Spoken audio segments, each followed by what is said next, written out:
Energialahendustest oleme Nurgakivi saates regulaarselt rääkinud ja ma arvan, et see on teema, mille regulaarset tutvustamist me ka jätkame, sest et see on lihtsalt üks päevakajasemaid teemasid hetkel meie ühiskonnas.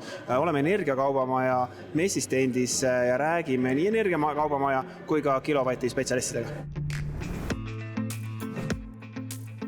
Räägi, mis teenust kilovatt pakub nendele, kes veel ei ole Nurgakivi saates seda kuulnud? Kilovatt pakub nutikat juhtimist inverteritele, akudele ja kõikvõimalikele päikesejaamadele. Ja põhimõtteliselt peale kilovatti seadme ühendamist toimetab su jaam ilma igasuguse sekkumiseta murevabalt. Ja tema algoritm nõjatub suuresti sellele, et optimeerida mida? Optimeerida tegelikult kõike, et võttes arvesse seal päikese prognoose, maja oma tarvet ja samamoodi siis börsihindu, hoolitseb selle eest, et alati kõige odavam päike liiguks sul akusse ja kallima päikse müüksid maha. Ja samamoodi ka talvisel ajal siis võrgu elektri laadimise ja müügi pealt saaks klient alati maksimaalset kasumit. Kas selleks, et kilovati süsteemi endale tööle panna, peab sul olema täiskomplekt nii-öelda päikesepaneelid, inverter, akud või saab ka osaliselt?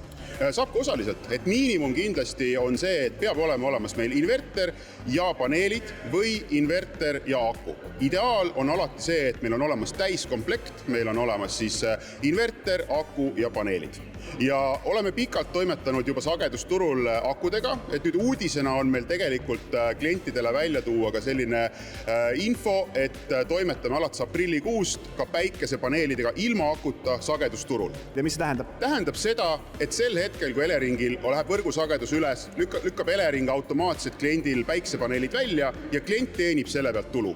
No Energiakaubamaja poole pealt ka kommentaar, et kui nüüd inimene tahab endale nutikat energialahendust hakata kokku panema, siis kust alustada, kuidas endal see üldse disainida? Jah, kogu see protsess võib olla üsna keeruline ja sellepärast me soovitamegi alati pöörduda spetsialistide poole, et meie pakume selles osas tuge, me pakume terviklahendust oma klientidele, alates projekteerimisest kuni paigalduseni välja.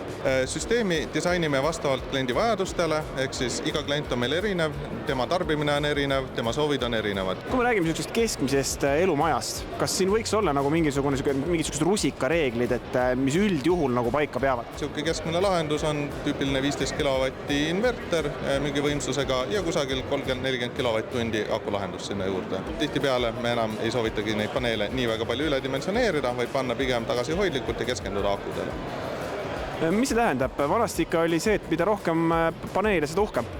Jah, aga turg on meil selles osas muutunud, et tänapäeval neid tootjaid on hästi palju ja sel hetkel, kui see tootmine toimub, siis enam see nii-öelda müügiefektiivsus ei ole nii hea, kui ta tol ajal oli. Ja seetõttu pigem keskendudagi selle aku mahu peale, et salvestada seda nii-öelda toodangut võimalikult optimaalselt ära ja ajatada seda müüki või tarbimist siis hilisematele kallimatele tundidele. Ma saan aru, et teil on mingi väike sükene pakkumine ka välja õigata nendele, kes veel kõhklevad, kas peaks selle samme astuma? Jaa, et siin kevadise perioodi jaoks oleme kokku pannud siis siukse väikse kevadkampaania, kus siis on kodumajapidamiste jaoks valmis seadmete terviklahendus ja kõikide ostjate vahel luusime siis maikuu lõpus välja ka lisaaku koos siis 24-kuuse kilovatti teenusega. Mina isiklikult kuulun nende inimeste hulka, kes arvavad, et akudega enda energiatarbimist ja energiale kulutatavat raha optimeerida. Ma tean, et on inimesi, kes nii ei arva. Aga kes on minuga ühes paadis, need pöörduge Energiakaubamaja poole, nad mõtlevad teile toimiva täislahenduse välja.